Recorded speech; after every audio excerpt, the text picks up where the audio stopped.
नमस्कार प्यारे बच्चों। क्या आप सबके साथ भी ऐसा होता है कि आप काम करते करते ही भूल जाते हैं कि आगे आपने क्या काम करना था, या आपके माता पिता ने आपसे कोई चीज मंगवाई हो और चीज लेने जाते वक्त ही आप भूल जाते हैं कि आप क्या लेने जा रहे थे, है ना। तो ऐसा ही है हमारा भोलू भुलक्कड़।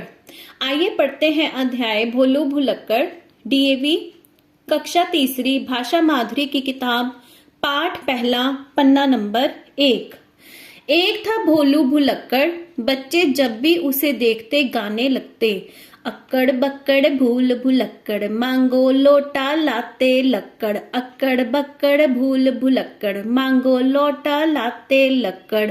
देखो, ये है लड़का भोलू, जिसकी छेड़ सभी ने क्या रखी हुई है, चिढ़ाने के लिए क्या बोलते हैं, भोलू भुलक्कड़। क्योंकि इससे जो भी कोई चीज मांगी जाती थी वो चीज तो लाता नहीं था, उसकी बजाय कुछ और चीज ले आता था।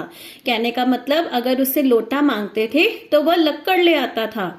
एक दिन की बात है, मुझे एक बाल्टी पानी ला दो, फिर स्कूल चले जाना। माँ भोलू को कह रही है कि पहले बाल्टी ला दो पानी की, फिर स्कूल चले जाना। अच्छा माँ, मैं अभी पानी लाता हूँ। भोलू कहता है ठीक है, मैं लाता हूँ। रास्ते में दो मुर्गे आपस में लड़ रहे थे। अरे ये मुर्गे लड़ क्यों रहे हैं? तो रास्ते में मुर्गों की लड़ाई देखने लग जाता है हमारा भोलू, और आसपास खड़े और बच्चों से पूछता है कि ये क्यों लड़ रहे हैं।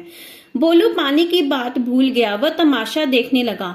तभी स्कूल का घंटा बजा, टन टन टन। देखो, पानी लाना तो वो भूल ही गया, और तमाशा देखते देखते ही स्कूल का घंटा भी बजने लग गया। अरे स्कूल का समय हो गया, भागो। लगता है भोलू फिर कुछ भूल गया है। अब स्कूल का घंटा सुनते ही भोलू भागने लग जाता है स्कूल की तरफ, और पास ही खड़ा बच्चा कहता है कि ये फिर से कुछ भूल गया। भोलू बाल्टी को बस्ता समझकर स्कूल की ओर भागा।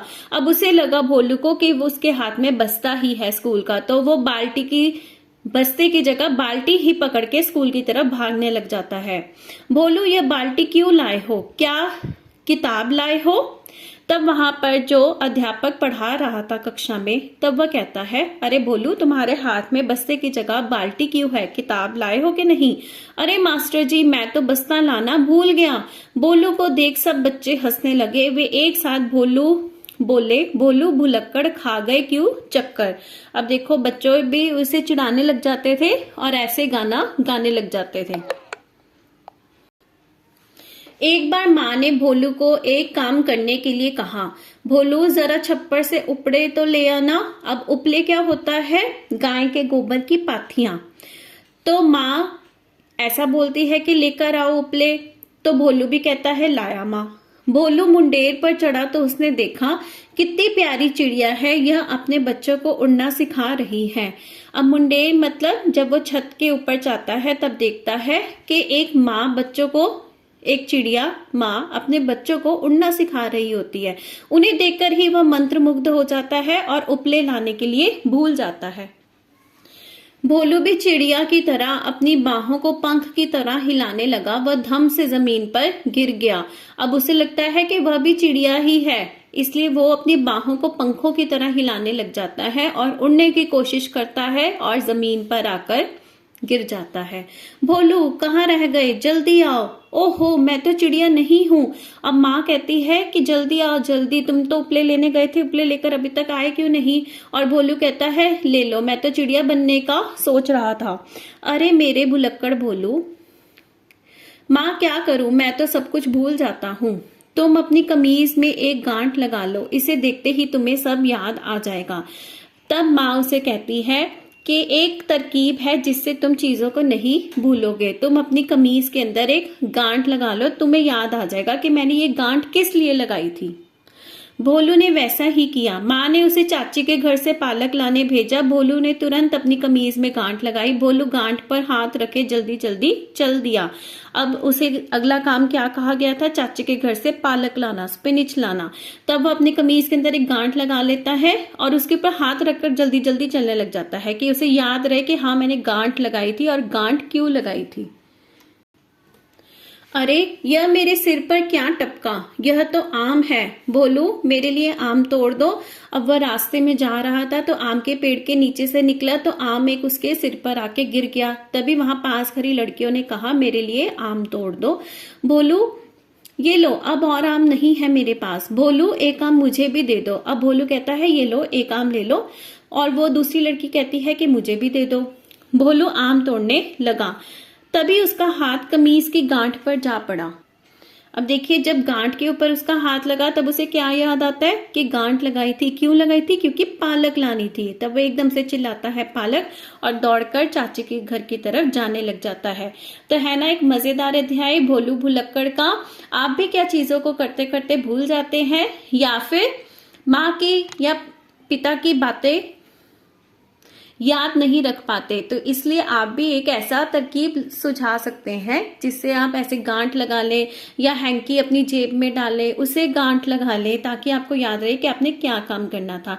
वैसे तो आप सभी बहुत होशियार हैं, मुझे नहीं लगता आप कोई भी चीज भूलते होंगे। तो आइए बच्चों, अब हम पढ़ते हैं अनुस्वार शब्द। इस अध्याय में अनुस्वार मतलब बिंदी वाले जो शब्द आए हैं वे हैं तुरंत, तुम्हें, क्यों, पंख।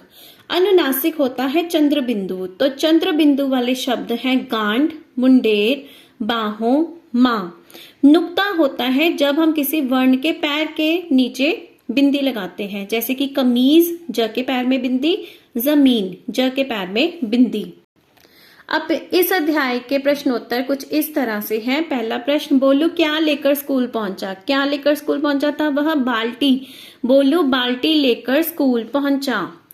दूसरा प्रश्न, माँ ने भोलू को छप्पर से क्या लाने को कहा? क्या लाने को कहा था? उपले। माँ ने भोलू को छप्पर से उपले लाने को कहा। अगला प्रश्न है, भोलू चाची के घर क्या लेने गया? भोलू चाची के घर पालक लेने गया। अब एक कला एकीकृत गतिविधि इस अध्याय से रिलेटेड है। जमीन के अंदर व बाहर उगने वाली कोई दो सब्जियों के चित्र बनाएं व रंग भरें। तो जमीन के अंदर उगने वाली कौन सी सब्जियां होती हैं? मैंने यहाँ बनाया है गाजर और आलू। और बाहर उगने वाली सब्जियां जैसे कि टमाटर, भिंडी। तो बच्चों, इसी के साथ डीएवी कक्षा तीसरी भाषा माधुरी की किताब का पहला अध्याय भोलू भुलक्कड़ संपूर्ण होता है। मिलेंगे आपसे जल्दी ही अगली वीडियो में। तब तक के लिए पढ़ते रहिए, खुश रहिए, पर मेरा चैनल सब्सक्राइब करना मत भूलिए। Love you all.